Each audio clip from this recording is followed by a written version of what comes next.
welcome back to the channel. And listen, this show progressively gets West Side and West Side and West Side as we go along, but you know we have to talk about it. Get it, don't be timid when you ain't it, love a bone, give along, need it.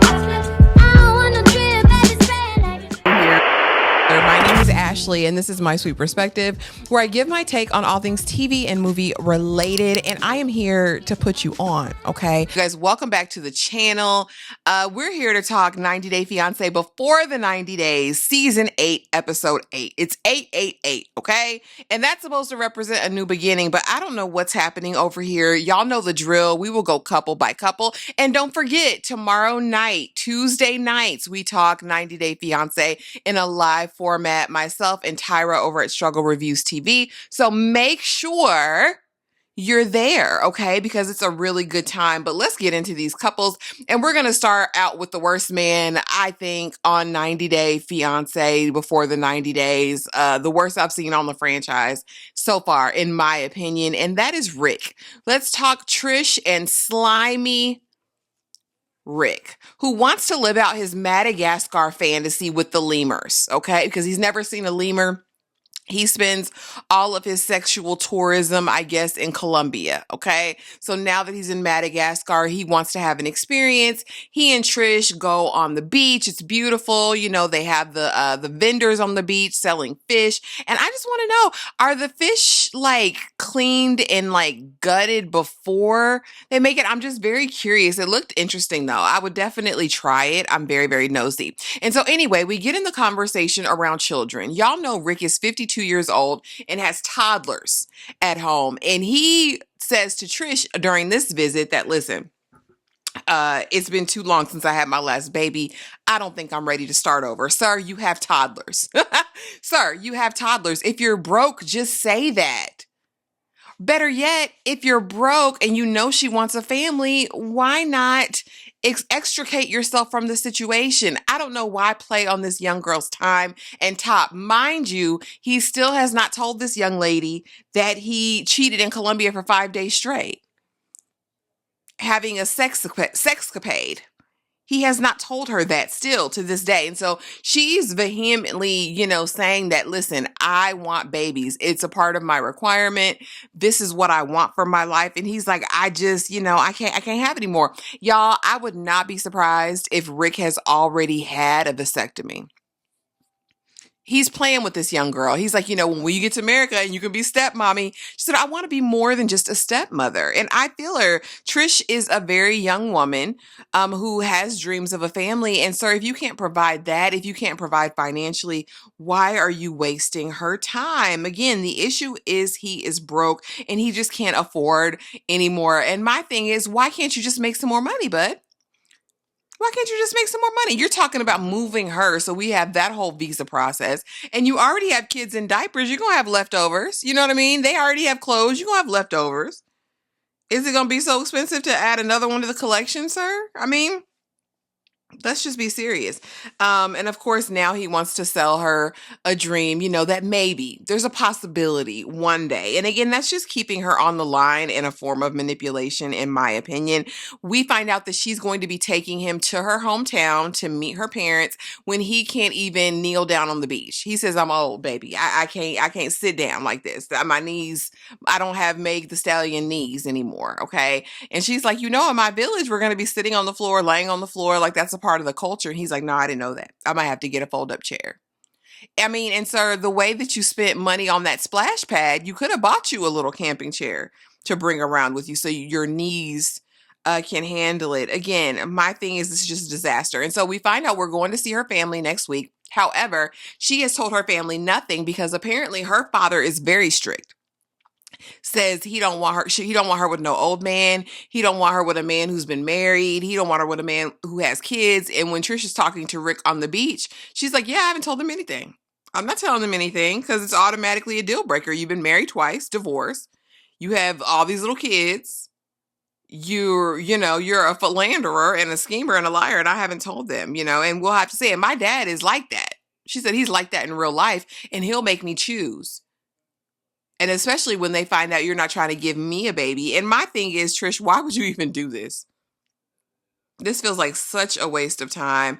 Again, he still hasn't discussed the cheating. And so he's really concerned now because he says, I feel like I'm about to walk into a trap. She hasn't told these people anything. I'm going to have to tell them everything. And my thing is, Rick, you out of there. Daddy don't like you.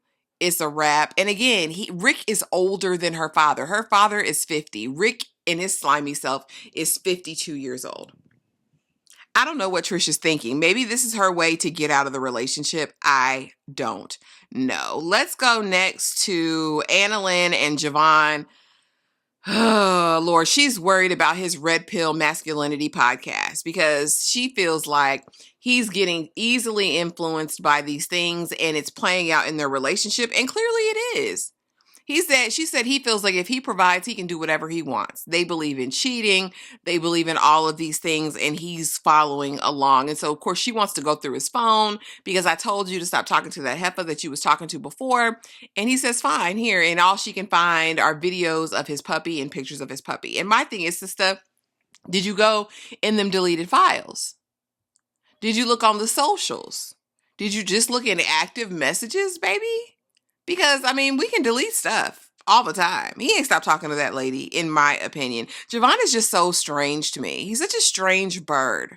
Like, it's very awkward. Even their interactions. ANNALYN is not having any of the foolishness with him. It's like, shut up, JOVON.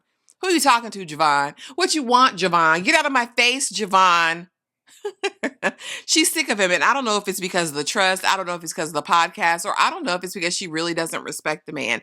But again, he says he's big on being a provider, and if he provides, she needs to step in line, baby. The next morning, after their whole massage debacle, they get up, and she makes up her side of the bed, and he's like, good, she made up her side of the bed, and left mine, because she's supposed to serve you, JOVON.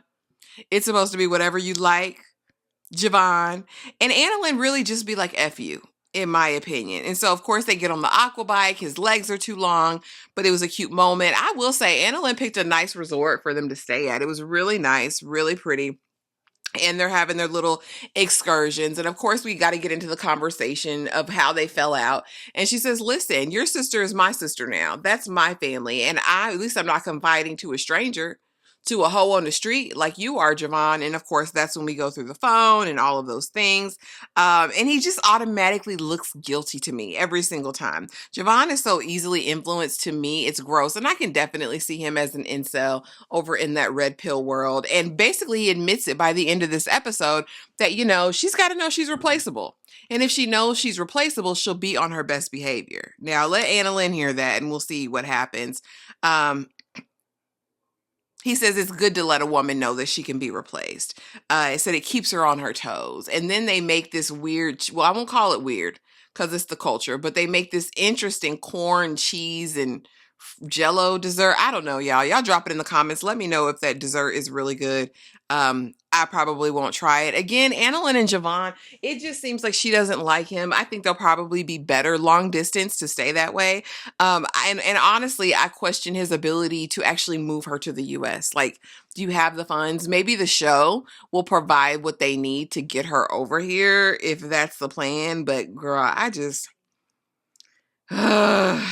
don't know. That's aggravating as hell. Now let's go over here to Laura and her delusional BIRKAN world, okay? Because what's ticking me off about this whole thing and why I can't feel too much empathy for Laura is because she loves every second of this. She loves every second of BIRKAN's possessiveness, his control. She loves that. That whole, you can't talk to Michael anymore. I think she got off on that. I think that was like last week when he pulled her, let's go to the room, let me shut you up. I think it's satisfying her Wattpad fantasies. Her erotica fantasies. I think she's going to write about it in her diary. I just love it. And so, they're falling out now because he says, I don't want you to see Michael anymore. That's a wrap. That's over. And she's like, you're just going to leave me? You're just going to leave me in a hut on the side of the road? And he says, yeah. Because don't talk to me about Michael. We are not the same. And I'm like, yeah, Michael has a job. That doesn't include being an SW. And no shame to the SWs out here, but you're not going to make me believe even what they divulge in this episode, it's more than that. He has brought shame to his family. It is more than what they allude to. So again, she says, how dare he do that? And my thing is, Laura, what are you going to do about it? Yeah, he left you in a hut and walked away to show that he controls and he's big mad. And what are you going to do about it? You're going to follow him. Even though you know he owes all this money, he's in massive debt, he's lied to you, and now he wants to control your friendships, and you love it. I just want you to meet him. I don't want to meet him. I just want you to meet my Michael. She said she loves it. She loves the idea, I feel, of having two men vying for her attention, you know, desiring her, all of those things, in my opinion. And so basically in this episode, they get to meet with BIRKAN's friends. I believe Tuba and Mehmet are who they're going to be meeting with. And mind you, we go to the shop and everybody knows BIRKAN in the shop. He frequents these shops. So he's got money to buy coffee, tea, and shisha. Okay, all the shisha that he wants, but he can't pay none of this debt down because he's not going to pay the debt. And so we get there. The friends are nice enough. They say Laura looks young for her age and like, okay. And they make introductions and then proceed to have a full conversation in front of her in their language. You know, translating when they want to.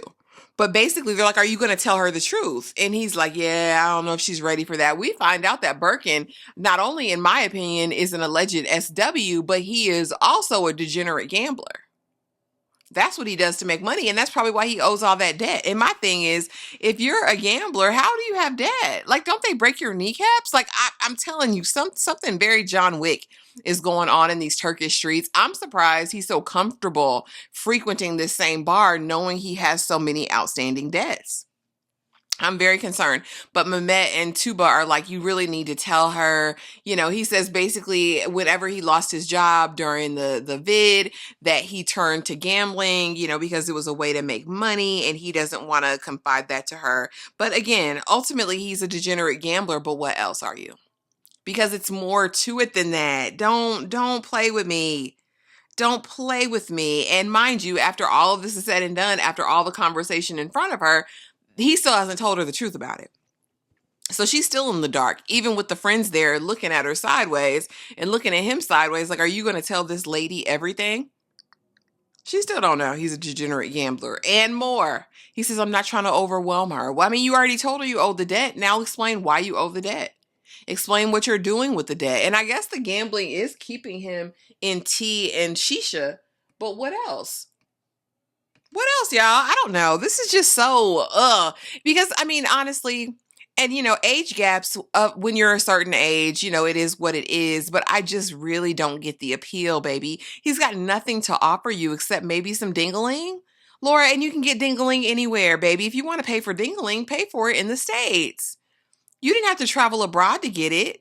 And at least I hope when you're there, you get all the surgeries and all the medical tourism out of the way that you need to, but this whole thing with BIRKAN, baby, it is, it's draining. Anyway, so we've talked about Trish and Rick. We talked about Laura and BIRKAN. We talked about ANNALYN and JOVON.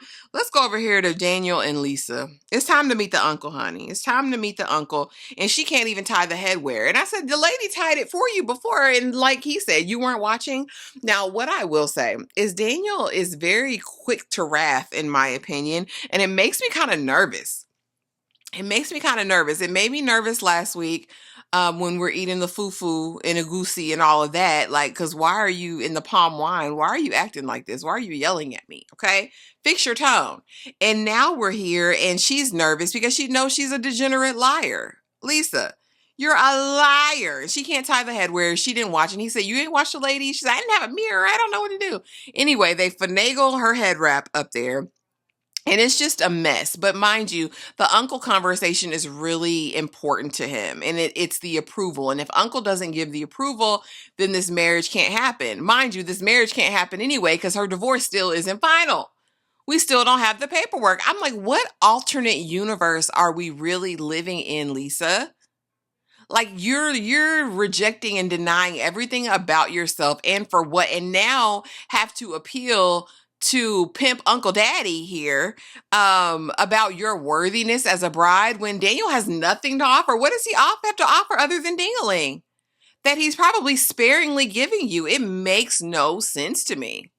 It makes no sense. Why am I trying to justify that I'm good enough for your person when your nephew has nothing? He has nothing to offer. Like, I can't wrap my head around. So anyway, we go meet Uncle and, get on your knees. You know the protocol. That's why I call him Pimp Uncle Daddy, because really, Pimp Uncle African Daddy? You don't know the culture?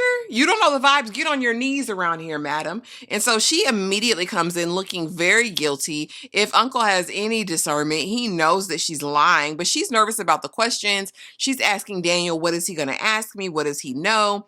And he says, just don't lie. And she says, well, my version of a lie is different than your version of a lie. A lie is a lie, Lisa. A lie is a lie. Deception is a deception.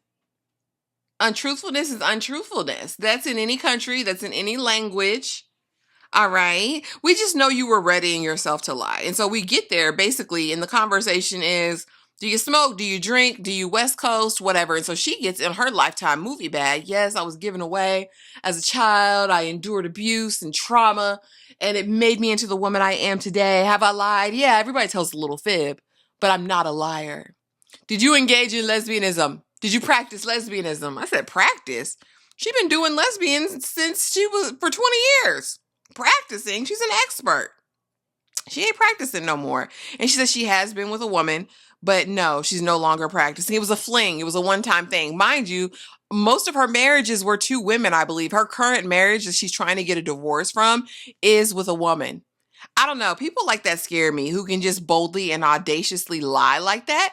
However, she's lied to Daniel all this time. So, I mean, it wouldn't be an issue to lie to his uncle, I suppose.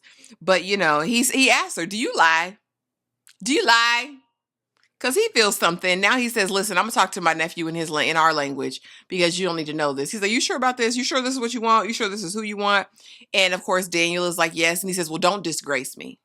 Don't bring disgrace to me or your father. Don't bring disgrace. And my thing is, Daniel's not already a disgrace. He doesn't have a job. Like, I'm so confused. Like, I mean, it's not disgraceful that he don't have no money. I don't know. I need to understand the value proposition here, and it needs to make sense to me. But basically, after all of that, he does decide reluctantly to give his blessing, with that admonishment of don't disgrace me. And okay. He gave the blessing. And of course, Lisa's mad on the car ride home. Like, why didn't you tell me? I don't have to tell you what I told him. I don't have to tell you. I don't have to tell you that. I don't have to tell you that. And my thing is, Lisa, why are you fighting so hard for this man who really, I mean, come on. You don't like her.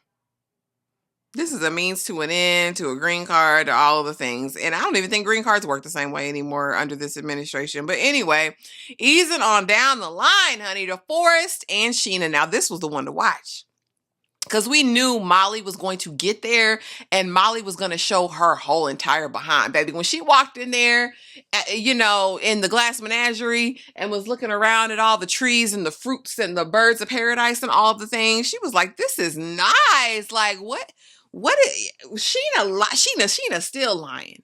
And my thing is, I could see the envy, I could see the jealousy all over Molly. It was basically giving, how dare these Filipinos live better than me?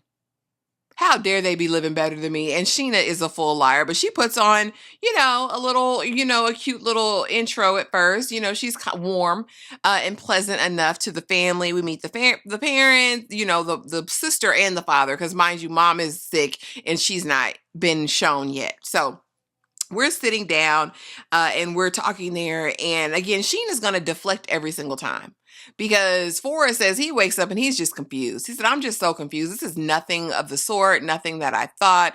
I thought I was here to be her knight in shining armor and defend her against the ruthless family and all of those things. And he's like, that's nothing of the sort. But he says he's going to go lay down the law, that SHEENA's money is her money, and, it's his money, and that the family doesn't have any say on it. And my thing is, FORREST, you and your mama got audacity, because you ain't finna tell me how to spend ne'er a penny of mine. How about you get a job? How about you save some of that disability check, Bookie?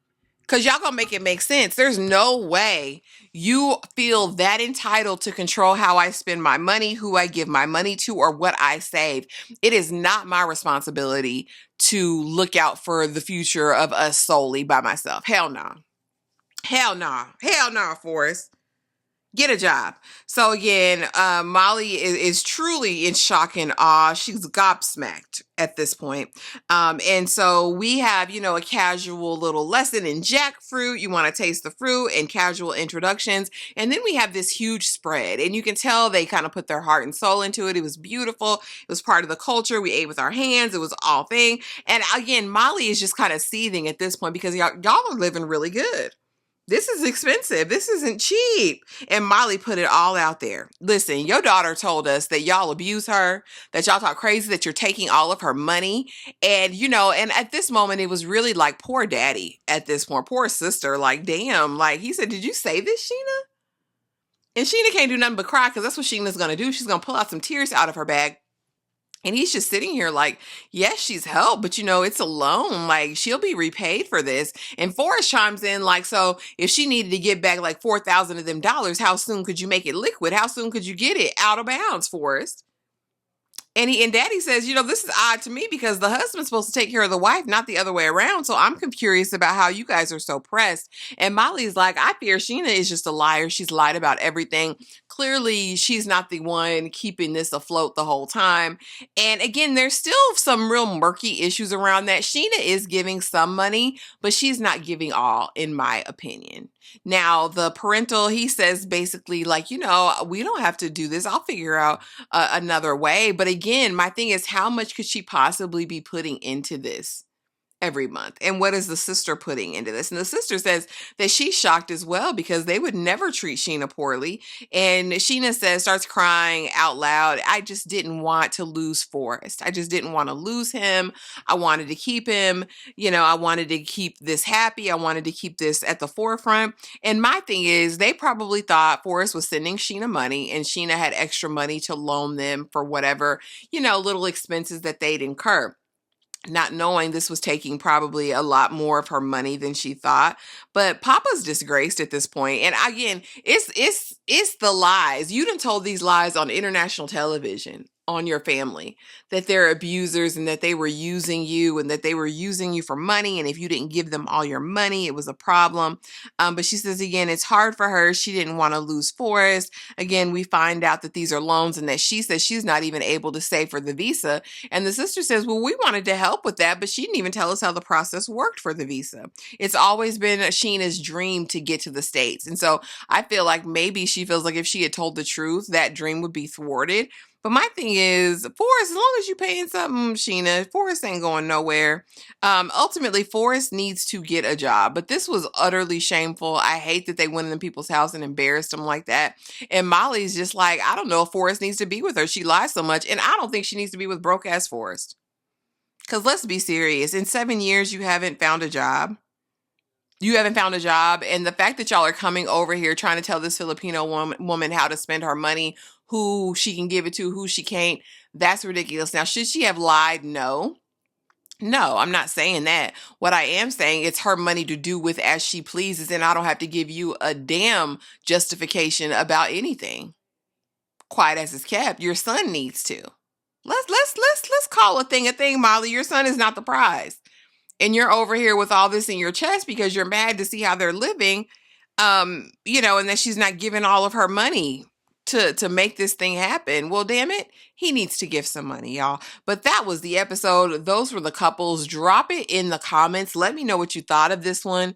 Again, it just keeps getting better and better. The drama is drama-ing. Again, I don't see it for any of these couples.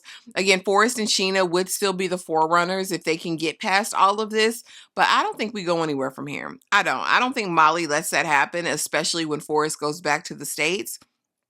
I just don't see it. And honestly, I don't know how SHEENA repairs this with the family unless this is what she does, unless this is something that they're accustomed to, because I felt like that was so shameful and disgraceful for the dad. He was just, they're so surprised, like somebody had pulled a rug out from underneath him. But don't forget, Tuesday night, we will be back to talk about 90 Day Fiance before the 90 days live. So be there or be square. If you haven't already, please be sure to like, comment, subscribe, hype the video for me. Save some hypes for your girl, okay? And I will see y'all in the next video. Thanks for watching and listening.